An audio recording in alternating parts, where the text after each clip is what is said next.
Once again, welcome to today's webinar. It's the final webinar in our seasonal selling series. We had getting ready for winter, getting ready for summer, getting ready for fall, and today we have getting ready for spring, and we're going to talk about 50 ways to boost your spring sales. I don't know what area of the country you may be in, but as I look out the window here at NRHA's offices in Indianapolis in central Indiana, we get having our first snow of December of the winter, and actually as much snow as we've had all winter or all season. Don't know what it's like there, but with that in mind, it seems like a good time to start thinking about spring. And I'm sure if you're a retailer, you've been thinking about spring already. Probably you went to your fall buying market at your wholesaler or co-op, and you purchased most of the things that you need for the spring season, and bought them well enough advance that you have them in store, that you'll have them in store in plenty of time. We're going to kind of branch out and talk about other ways that you can get ready for spring and drive more traffic into your store. So my name is Jesse Carlton, and I'm an editor here at the Hardware Retailing Magazine. This webinar is sponsored by NRHA, the North American Retail Hardware Association, the Hardware Retailing Magazine, and our vendor partners. And if you want to know more about our vendor partners, check out the list of those vendor partners on nrha.org. As we get into this webinar, to give you a general overview of what we'll discuss, like I said, this is going to be 50 ways that you can get ready for spring. Hopefully, I'll just give you a bunch of bite-sized tidbits of information, and there will be one or two things. If you even come away with one or two or three or four items that you can use in your store, consider it time well spent. We're going to divide our discussion here up into three different categories. The first is store operations, and some of this stuff in the operations area is going to be retailing 101. These are a lot of things that you really should be keeping in mind year-round, but it's easy to forget, especially during the busy spring season. And end of the year, beginning of the year, about this time, it's a good time to think about a few things that you should do around the store. Make some New Year's resolutions about maybe a new category that you want to bring in, a new niche, or just a remodel to the store. So we'll be talking about a few of those things in the store operations. In the key departments, there's always those key departments that stand out as all-stars, and we'll be talking about a few of those. And with the idea in mind that, all of your departments are going to be getting a lot more attention. People might come in for lawn and garden, but they're going to wander over to the plumbing aisle or to the electrical aisle. So we're going to be talking about some of those key departments, but keep in mind that your whole store is getting more attention. And then finally, we'll talk about a bunch of promotions, taking ideas from other retailers, sharing those, and some promotions that can help you drive a little more traffic this spring. One retailer I talked to said, well, spring is my best promotion. I don't really need anything else because spring brings people into the store, and that's true. But there's also ways that you can find just little promotions, and it doesn't have to be elaborate. It can be pretty simple, and it can be easy to do that helps bring people into your store, because there's a lot of places that, a lot of hardware stores, big boxes, even grocery stores sell a few spring items that can grab your customers' attention. So having good promotions in the spring will help set you at the front of the pack. So without any more introduction there, let's go straight into this. We're going to start off with store operations. And like I said, this is a general category that covers a lot. The first thing you should be looking at is your own spring cleaning. Did your store survive the winter? How does the parking lot look after all the snow is cleared? Are there potholes? What about the fence that tends to collect trash? Did the snow hide a lot of that trash? Do you need to do some cleanup inside and out? The key is to make your store look successful. And a rough winter, if you're in an area, I know some of you listening may be in places where it stays pretty mild all year round, but if you get a good hard snowstorm and a cold winter freeze, you might need to spend some time outside doing some repairs on the building. You need to dress for success, basically, is the key to this slide. Is if you want to be successful, when someone drives by the store or walks in the building, do they get the feeling that you're a successful business? A lot of that has to do with appearance. So clean up the appearances around the store. The first thing to think about this spring. Also focus on customer service. You know, good customer service is probably just a part of your culture, but think about the fact that there are ways that you as a manager or owner can empower your employees to be better at customer service. Some of those backroom operation things, those policy things that you can do that help them be better at their job. For instance, you can empower several employees on the floor to deal with an upset customer. Don't make the manager the only one that can help with the return, or have at least a couple of people on the floor or more at all times that can help with things like returns or customer complaints. So someone who is kind of an upset customer doesn't have to wait too long to have someone who can address it. There are also little things you can do. One retailer here in Indianapolis, Steve Fusick over at Fusick's True Value, has certain items in his store labeled as loading in his POS system. So when that particular item rings up on the cash register, it has a reminder to the cashier to ask the customer, do you need help loading that? And so while, of course, the cashier will always be aware of that, it's just a little helpful reminder when things get busy that you can put in one of those backroom operations things that you can put in to help your employees do better at customer service. Employee training, we all pride ourselves, or we should, on having well-trained employees. And spring is a good time for a refresher course. Give all of your employees refresher courses, including the cashiers. If you have employees that only work the cash register, realize that they may be getting a lot of questions too. So don't forget that just because they're not on the sales floor, that they're still going to be getting questions, and they need to have some product knowledge training. If you're sell a lot of live goods, talked to a number of retailers that said it's absolutely worth it to invest in Master Gardener training. Have an employee to go out and get their Master Gardener certificate. It may cost you a little bit of money. It may require some investment. But if you invest in that employee and show them that you want them to stay around and get that training, then they should get, more than likely that they'll return that by being a good employee. And you're also probably competing with a lot of nurseries. If you're selling live goods, you're competing with nurseries in town. Those nurseries are going to have Master Gardeners on the staff as well. Vendor workshops for new product updates, and a refresher course on salesmanship. That's also important. Employees need the product knowledge training is one thing, but they also just need to be good salespeople. So maybe take a little bit of time while it's a little slower during the winter and just refresh them on the basics of good salesmanship. Loss prevention. A lot of retailers know what it's like on Black Friday when things get busy. Spring is kind of your Black Friday. It's that busy time when the store gets full, and it's also a good time for shoplifters to take advantage of that crowd. So don't let them catch you by surprise. Get some loss prevention training in the months leading up to spring and summer. And if you're hiring new employees, make them feel a part of the team. Bring them in if you're hiring temporary help or a new batch of employees to help out with the spring and the summer. Realize that employee theft is unfortunately a big cause of retail shrinkage. So be sure you do background checks on those new employees. Give as much care to hiring them as you would to any employee. And of course, NRHA has a loss prevention training program that covers internal and external theft. That's a great way to get your managers as well as your employees on board with being able to spot potential shoplifters as well as employee fraud and theft. Connected with loss prevention is store safety. And again, NRHA has a store safety training program right along with the internal and external theft safety loss prevention programs. But store safety, it's a good time to review that as well.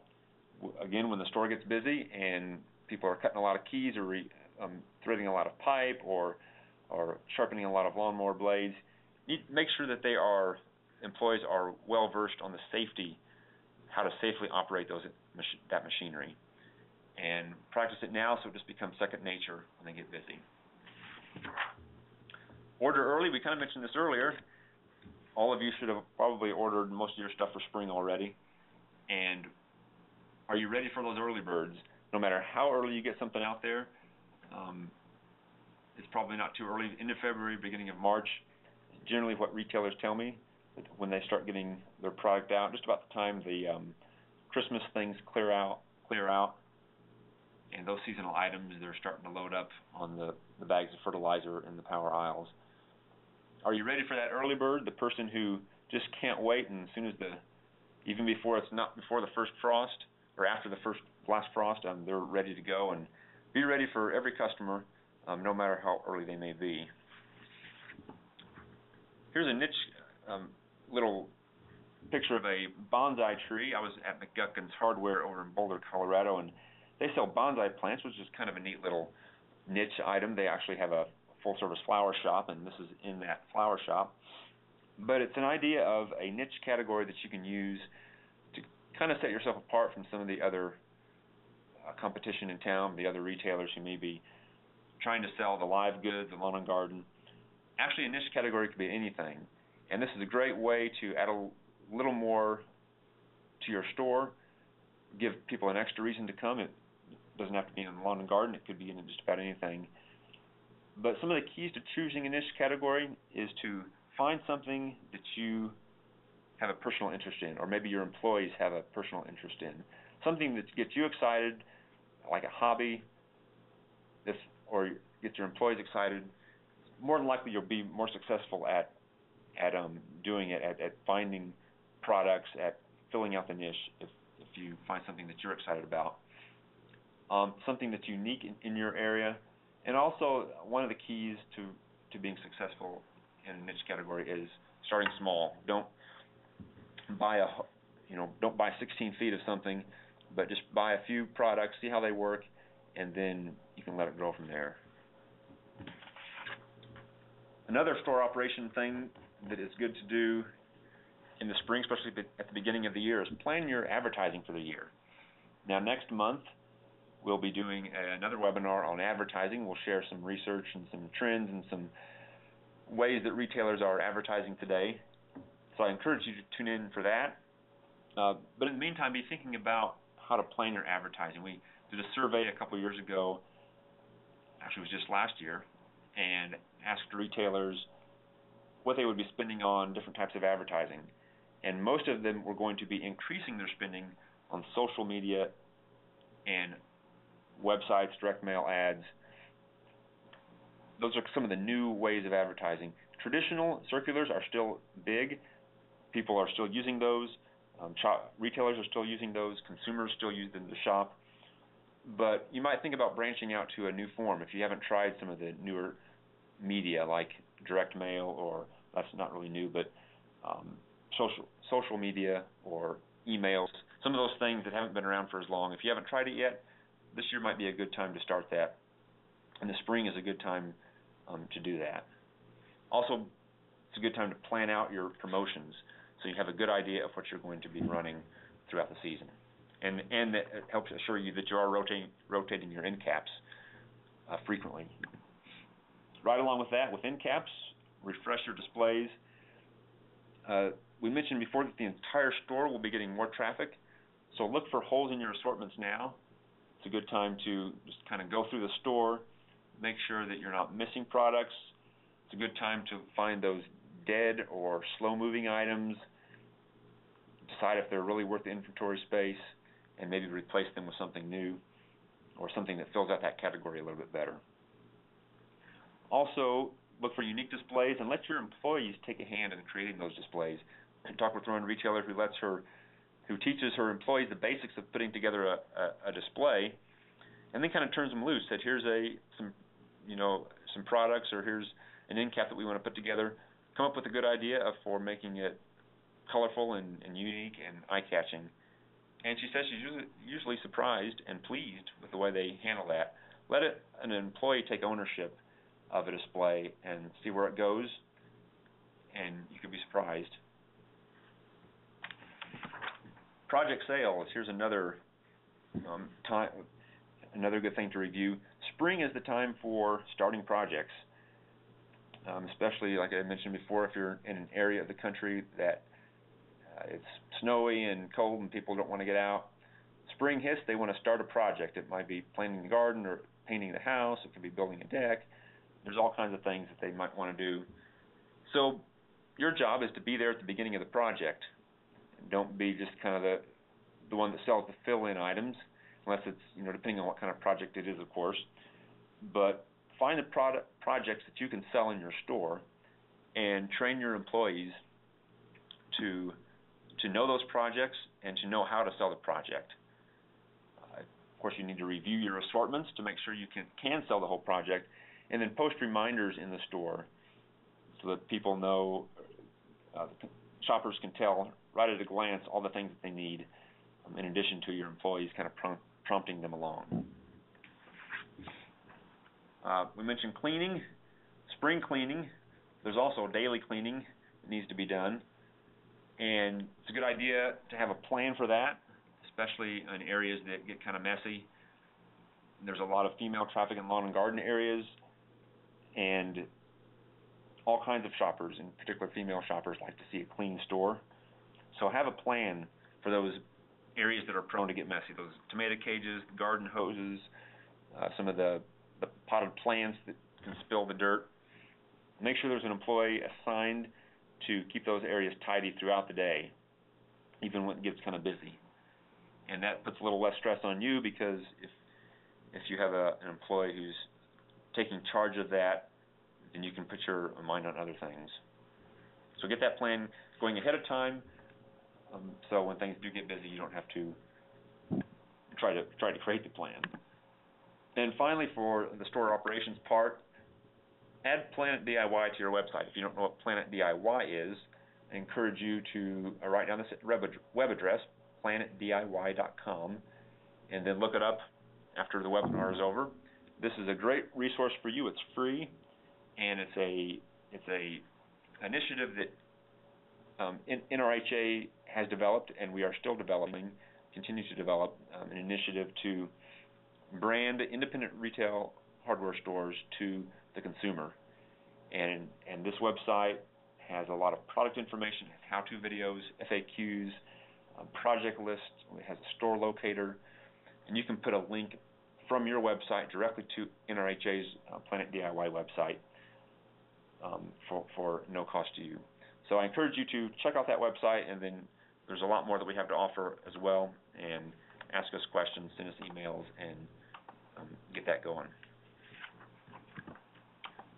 Next is key departments, and what are some ways that you can make your key departments even stronger? Well, I'm going to run through a few key departments, and like I said, there's a lot of those out there, but here are just a few. And I'm going to start with paint. I've talked to a number of retailers that say paint sales really pick up during the spring, interior and exterior. And here are two retailers in Valley City, North Dakota, Tony and Megan Zarbano, and they've done what a lot of retailers have done, is they have created a paint room. It's a store within a store, 4 or 3 false walls right there in the middle of the store. It's a place for shoppers to sit down, look at paint samples, and pick out their paint colors. They were doing pretty good with paint sales before they built this little room, and sales have really taken off afterwards. It's doing even better. So these are the kinds of things to think about. Maybe you're not ready to go a full-blown store within a store, but you can even do little things. Another thing that Megan did is that she partnered with vendor programs. Her paint vendor offered rebates, and it was like a $5 or something rebate on a can of paint sold. She added another few dollars onto it to make it a little bit better rebate for the customer, and gave a better deal for customers to come in. She said it's been going pretty well. She competes against factory stores and numerous other retailers in town that sell paint, but she still sells a lot of paint. So it's a good way to these two ideas from her are two good ways to sell more paint. And think about the spring projects, deck staining, driveway recoating, house washing. These are all can originate in the paint department. So keep them in mind.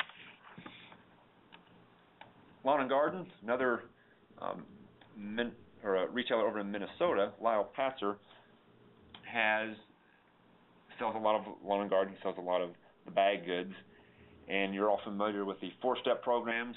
Several vendors have 4-step programs where they have different fertilizer, lawn feed that they send that you use at different times of the year. Anyway, Lyle has customers sign up for the 4-step program, and he says, if you buy all your product now, if you pay for it up front, I will send you out a postcard when it's time for each of the parts of the 4-step. And when it's time for the spring step, I'll send out your postcard, and so on, summer, late summer, fall. He sends out that postcard, and he's gotten quite a following. What he does, he sells the fertilizer at the beginning of the season. He says he encourages them to leave the fertilizer at the store, so they have to come in 3 or 4 more times throughout the year and pick it up. That, of course, gives him repeat traffic. And if they choose to take their fertilizer home, he still has an in with him, because when he sends out the postcard, reminder postcard, that it's time for the next step of the fertilizer program, he has a coupon for the store on that postcard as well. So that brings them into the store. Anything that you can do, it's just a way to drive traffic, and you also kind of know up front what your fertilizer sales are going to be for the rest of the summer, or at least what they're going to be. Lawn and garden department again, local grass seed. Known of several retailers who have done a good job and have had success in selling local blends, finding a grass that's popular in the area, or that grows well in the area, it's native to the area, and selling kind of their own proprietary mix of that. It gives customers the perception that you're a category leader, that you're tailoring to their needs, and that you are, and it's part of that shop local. It's obviously that you're a local business. You can respond to their needs better than, say, the big boxes can, because you're selling grass that's tailored directly to their lawn. Organics kind of goes right along with that. A survey by the National Gardening Association, this is kind of interesting. They reported that 9 out of 10 households in this survey said 9 out of 10 households desire to manage their lawns and gardens in a way that's environmentally friendly. So people are wanting to use these environmentally safe products, but they also found out that they asked the question, how knowledgeable would you say you are about how to maintain your home, lawn, and garden landscape in an environmentally friendly way? And most of the respondents to that question said they weren't very knowledgeable. So we have kind of a disconnect. People who want to do the right thing with their lawn and garden, they just don't know how to do it. So as a retailer, you can be the primary source for those products that they want. You can train your employees how to use those items, and you can stock them in your store. You can stock a wide enough selection so that you can become the destination. Make sure employees know the answers to questions like, how high should I set the mower deck? Or when I cut the grass, how often should I water the flowers? And those kinds of things. So organics could be a growing category, kind of a trendy category, if you haven't tried it already. Sourcing live goods. This is if you have a greenhouse, or if you have a few live goods out front, I'm sure you've had some experience doing this. If you haven't tried, you just got to have a few pointers from retailers who've done very well with live goods. Now, Danny White, who's the general manager of Mile High Ace out in Federal Heights, Colorado, they have a pretty nice greenhouse, a pretty sophisticated one, connected to the Ace store. He starts sourcing his plants about 8 to 9 months ahead of time. He's already got his orders into the nurseries. That allows the nurseries to know what they need to plant. And even before that, in the summer, before the spring, when he's going to sell, he's personally visited those nurseries to make sure that they're taking care of their plants. The nurseries are watering them, that they're keeping them free of bugs. The plants look good. It's all about finding the quality plants.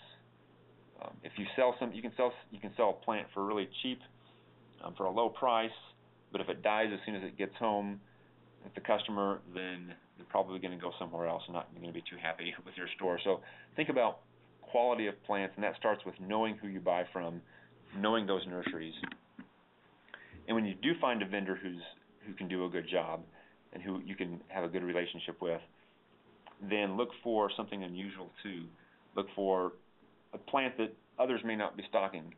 You can even go, like I said, down to grocery stores and find a little array of plants out front. Find something that the other retailers don't just carry just the basics. You need to carry the basics, but find something different that will differentiate yourself. Along the same line with live goods, caring for your live goods, there's just a few pointers that I also picked up from Mr. White there. He said, have a schedule for watering your plants and deadheading them, which is taking all the dead flower heads and the dead leaves off, pinch those off, and keep the plants looking fresh. You also want to rotate plants to keep everything fresh and looking live. Make sure that they get as much sunlight as they need, but not too much. You might want to rotate the plants from the back in the greenhouse, on the side of the greenhouse, out front, to the plants that you have stock displayed out front. And you also be aggressive about plant control, about pest control. Just a small bug infestation can turn into a big bug infestation, and a single missed watering can really wipe out lots of inventory. Can wipe out hundreds, if not thousands of dollars of inventory. So you have to be very diligent about caring for the live goods. And again, displaying live goods. Right along that line, there's another retailer out in Colorado, who big toolbox, who has some good signage around their plants. Picture here, low light house plants. They show customers which plants, they group plants together by how much light they need. So if you're looking for a plant that needs just a little bit of light, you don't have a lot of light in your house, they have them right there. There's another place where they have the high light house plants. This just helps. This is a good merchandising trick to help customers more easily shop your store. In the back there, it lets them, kind of sends a subtle message that you know what you're talking about, that you're just not buying plants and throwing them out there for people to buy. You know about which plants go in which places. So group them by types of plants. Be sure to eliminate the scrawny ones. Those just give you a bad impression. And sell mature plants when you're selling flowers. If you're selling flowers, sell mature ones so there'll be a lot of color, because color makes a great display. Repair services. This is another area where a lot of retailers can do real well during the spring. Steve Fusick here. This is his service center, and he says he does really well with screen repair during the spring. So his one way of dealing with that is he makes sure he can train as many people on screen repair as he possibly can in the store. So no matter how busy the sales floor gets, that he's always got someone in the back who can handle those screen repairs.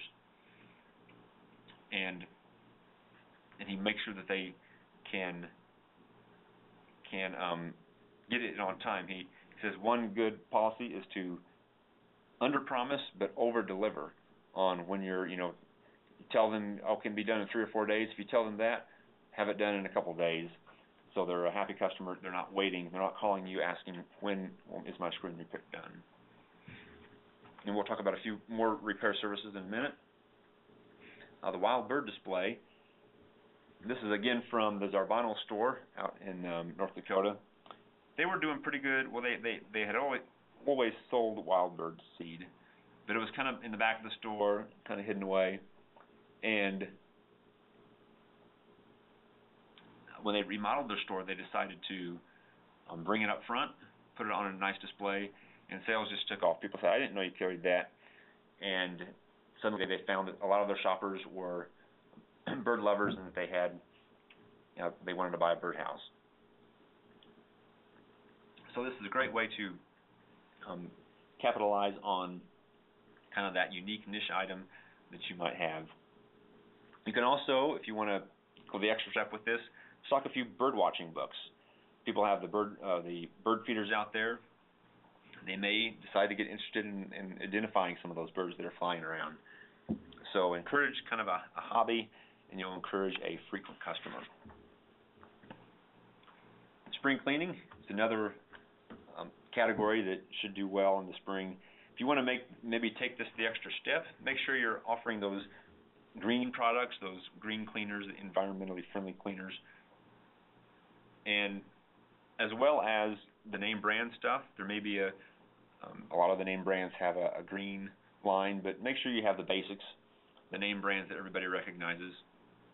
And you can also find, in addition to those name brands, there's also some of those more offbeat brands, the unique brands. Some of them sport a retro look, or some of them have just kind of want to do an old-fashioned cleaners. Those can be a neat niche for you as well, and they will get their following of customers who want to buy them. And they tend to be higher margin items, so look for those at your buying shows. Another way you can maybe take your spring cleaning or your cleaning category to the next level is with commercial sales. You might decide this spring to stock up some bulk chemicals or some bulk paper goods that you can sell to local businesses, and kind of establish a business relationship with, it could be local schools, churches, or just the small business down the street. Car care, right along with spring cleaning. If you're again, if you're in an area with a lot of snow, people might take their car through the car wash to get the salt off. But once spring hits, they might want to do some detail work, do a little better job at shining it up. And it's a good time to maybe make an end cap with some car care items. You can add some basic maintenance items like windshield wipers and oil for an oil change. But you can also take those detailing items and package them as a project.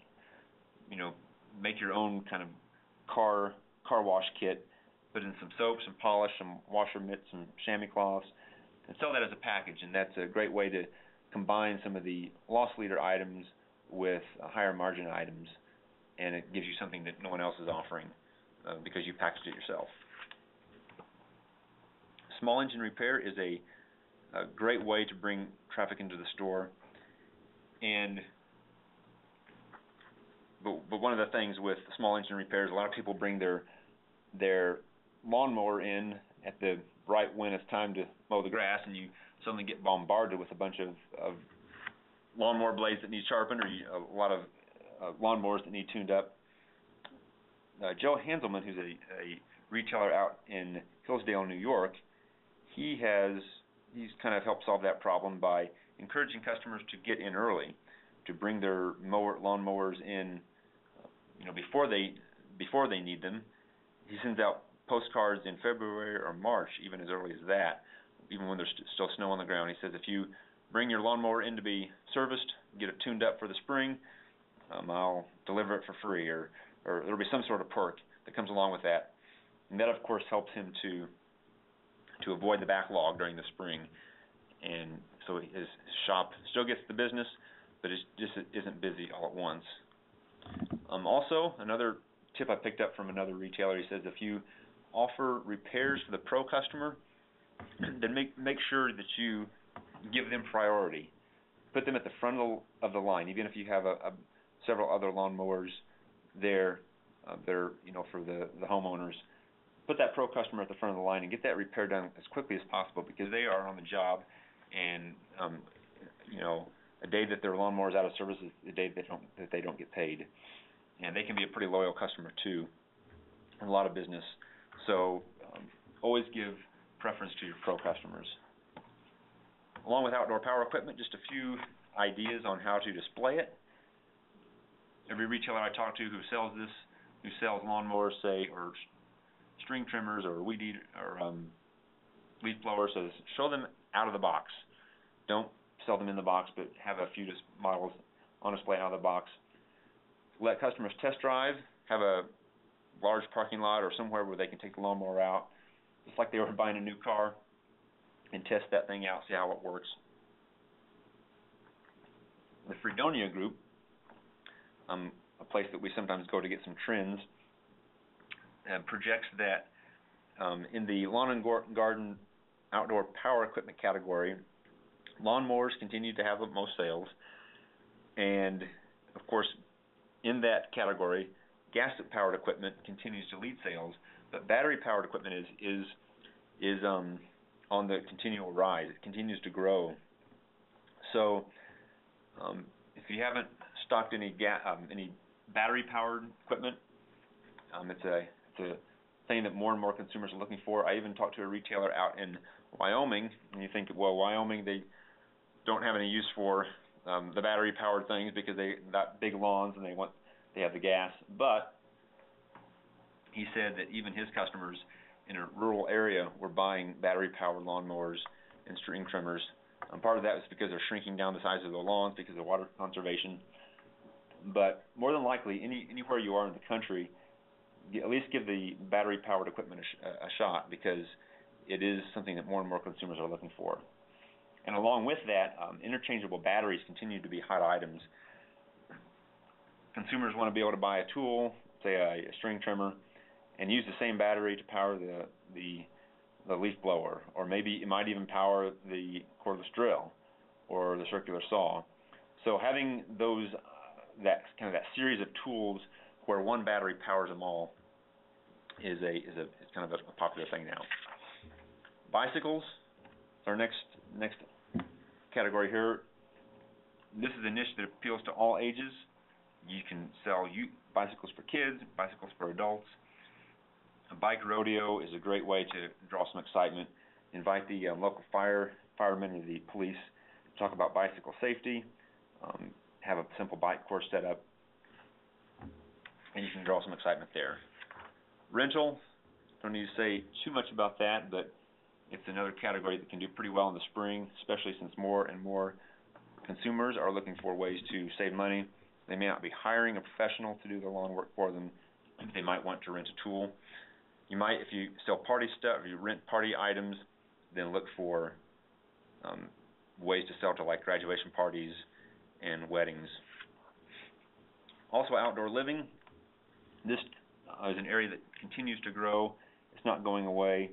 The NPD group says outdoor entertaining is going to continue to grow. Sales of items like beverageware and acrylic and plastic beverageware is going to grow by 3%. The Fredonia group says that things like concrete pavers are going to have double-digit growth.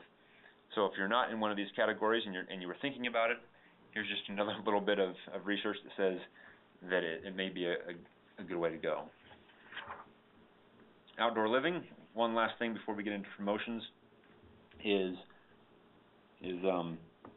your outdoor living department can cross over into several core categories like sprinkler systems or plumbing and outdoor decorative lights like the LED lights or the solar powered lights, the low voltage lights for pathways and for gardens.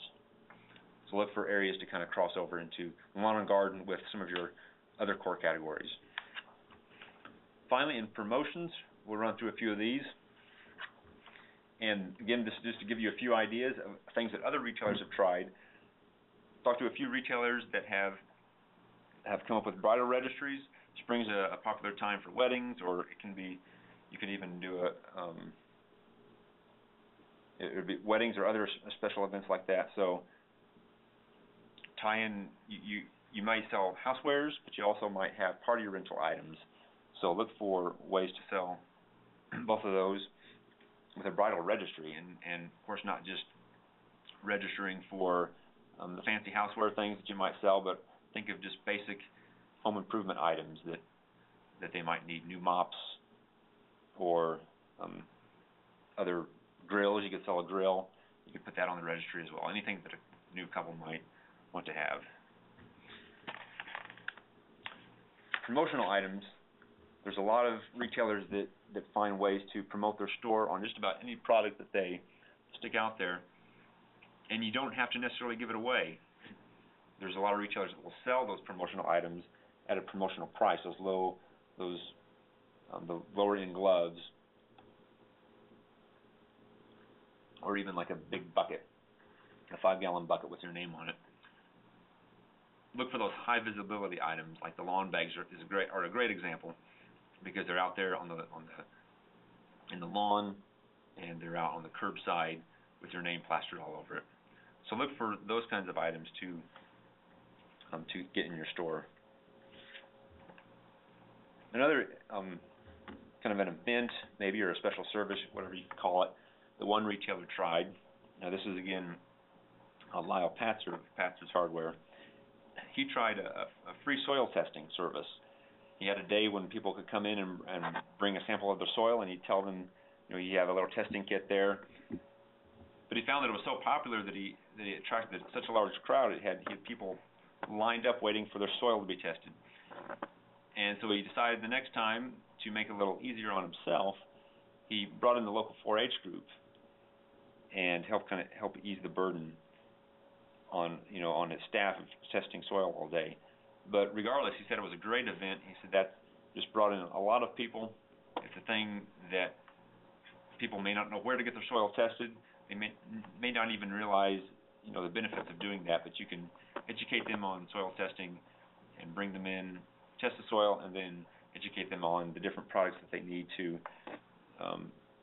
to add to the soil to make it premium for growing whatever they're going to grow. If you got new homeowners, I know a number of retailers, the Welcome Wagon program and other programs like it. You can do your own. You can partner with one of those types of programs or make your own, or you can partner with other businesses to create a bigger package, welcome to town package.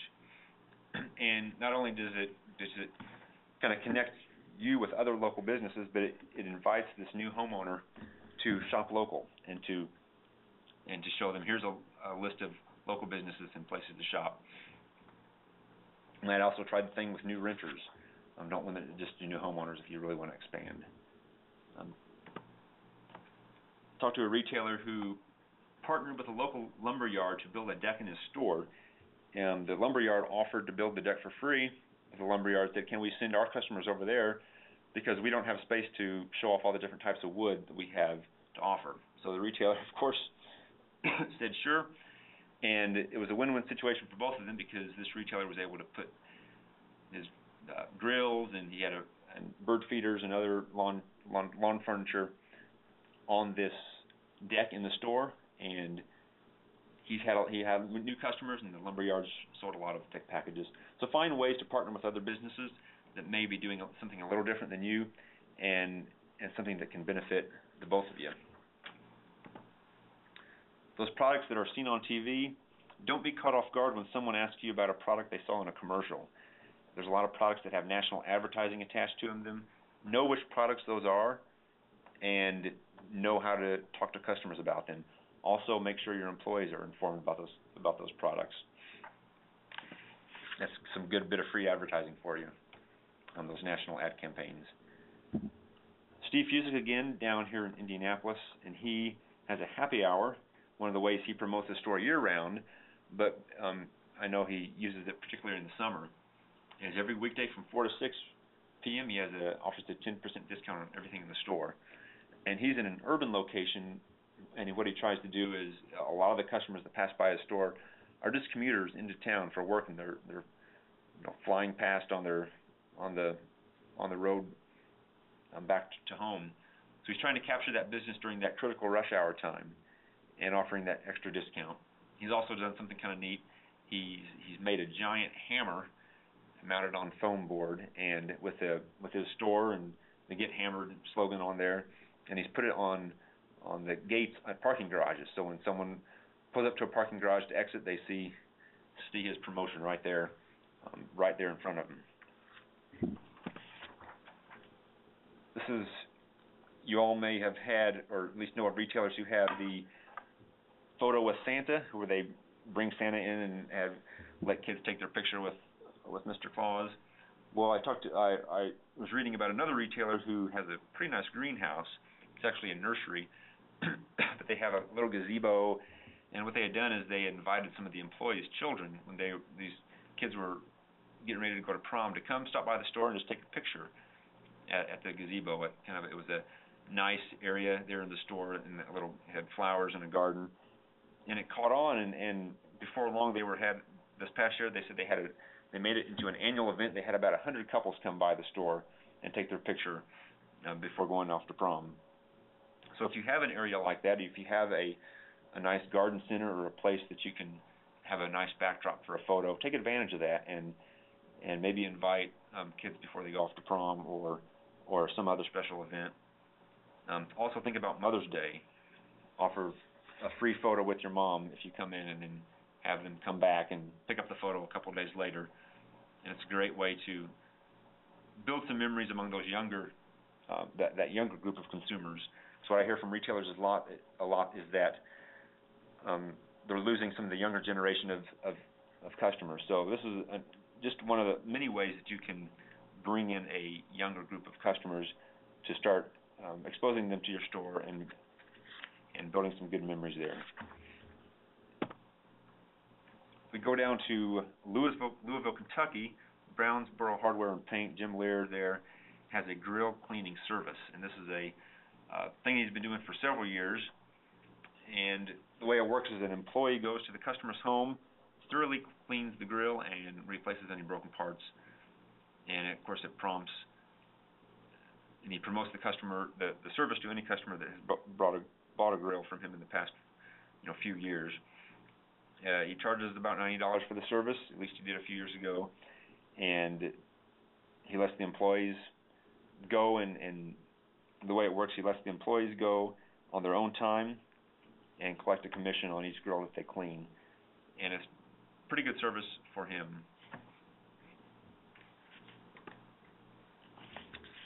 Canning, you may think of canning as a fall event, and it kind of is, but if you hold like a canning seminar in the fall, it gets customers thinking if they haven't canned yet, or if maybe they didn't plant a garden this year, you teach them how to can in the fall. It may inspire them to want to come spring to plant something.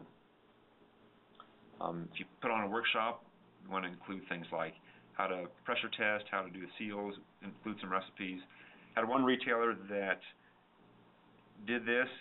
She had about 44 people attend the event, and about 18 of them had never been to her store before. So any little event like that can get customers in there, new customers, and kind of prime the pump for coming back in the spring. This is pretty simple.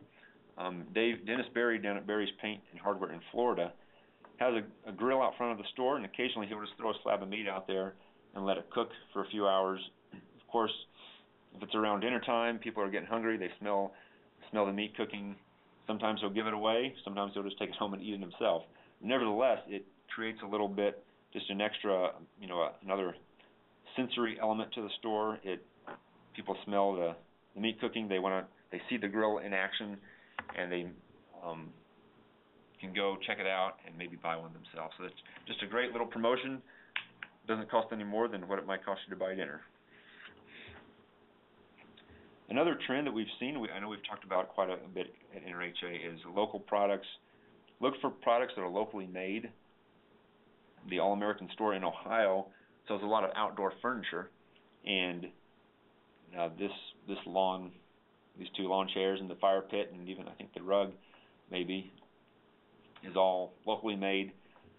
So let people be aware, or make people aware of the products that are locally made in your store, and really promote that and get as much out of that as you can, because the trends show that this is striking a strong chord with more and more customers, the idea of buying local.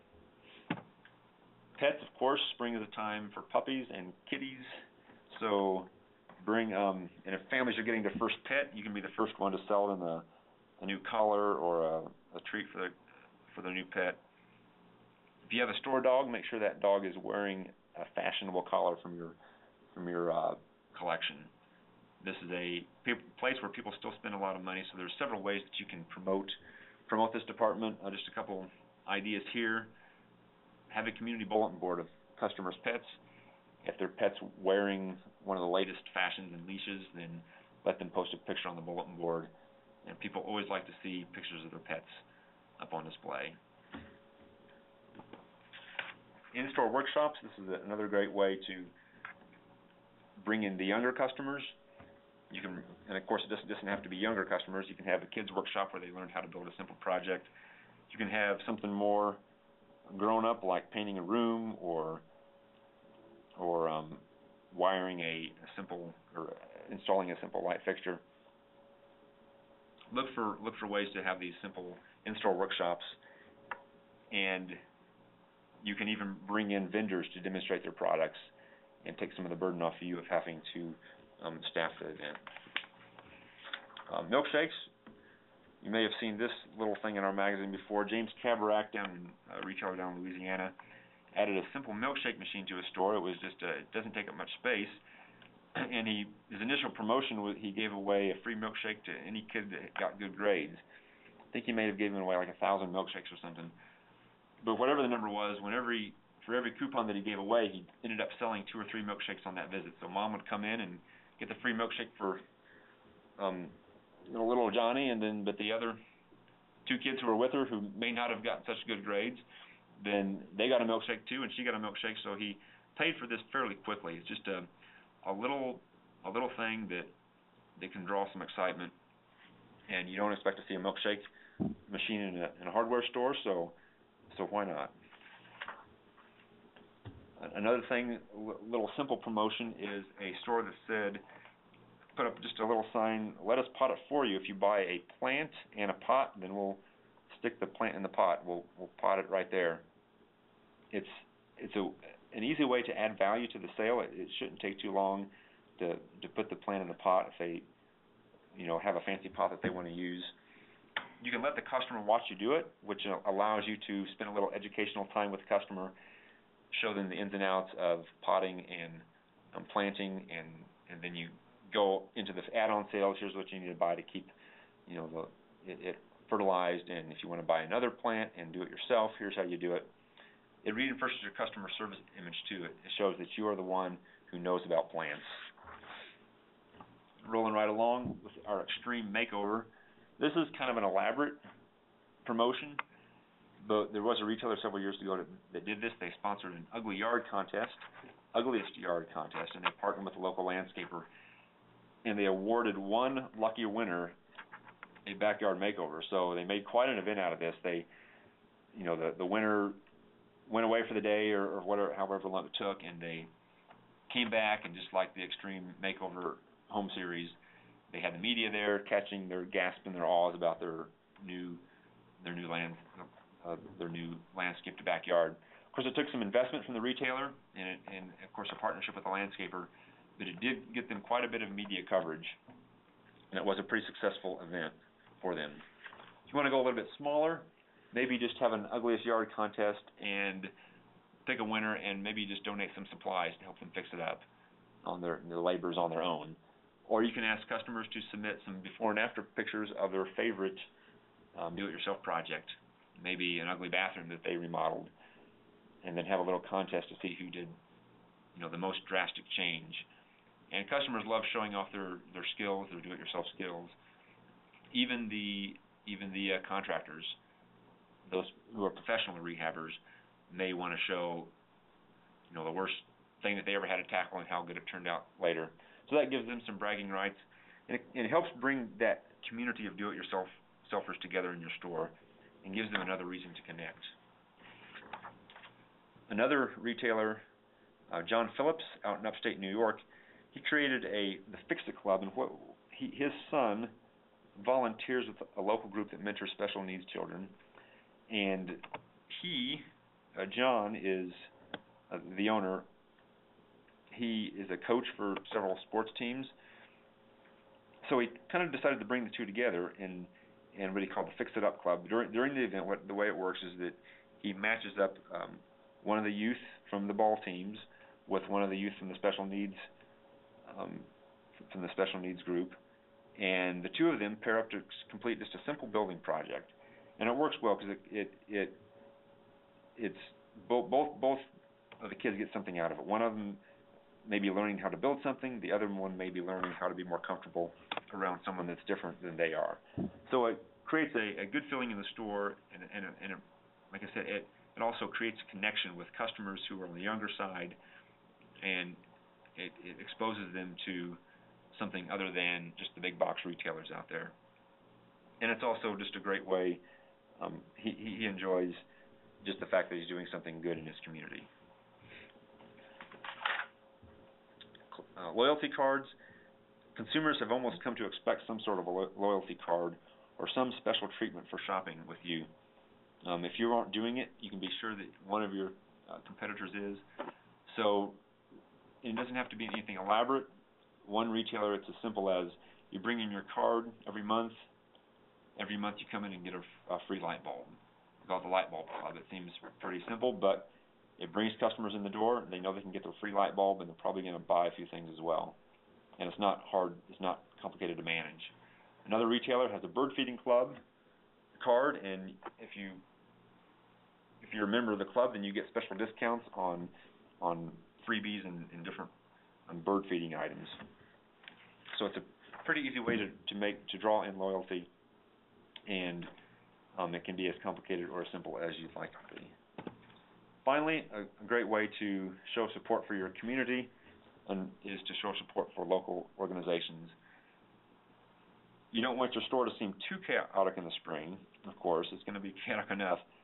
But if you let someone use the parking lot to wash cars, it's a great way to give back to your community, show that you're supporting the community, and drive traffic in there as well. You know, these groups are going to advertise on their own. They're going to say, we're having the car wash down at Joe's Hardware, and so your name's going to be out there just one more time. And these groups may even buy their own supplies. You know, everybody needs trash bags, or they may need something. They may need an extra bottle of soap for the cars. So hosting fundraisers is another great way to draw traffic into the store. So that's it. I hope you've gotten it. Like I said, I hope you've gotten a few things out of this, just a few ideas. If you want to look at this again or want someone else to look through it, you can just look through the slides. You can look through the entire presentation. That will be online on our website in just a few days, a recorded version of this. And any questions that you might have, we will be sure to answer those. We have your email addresses. And I just want to thank you. Wish you all a Happy New Year. I hope you had a Merry Christmas, and that we will see you next year. Bye.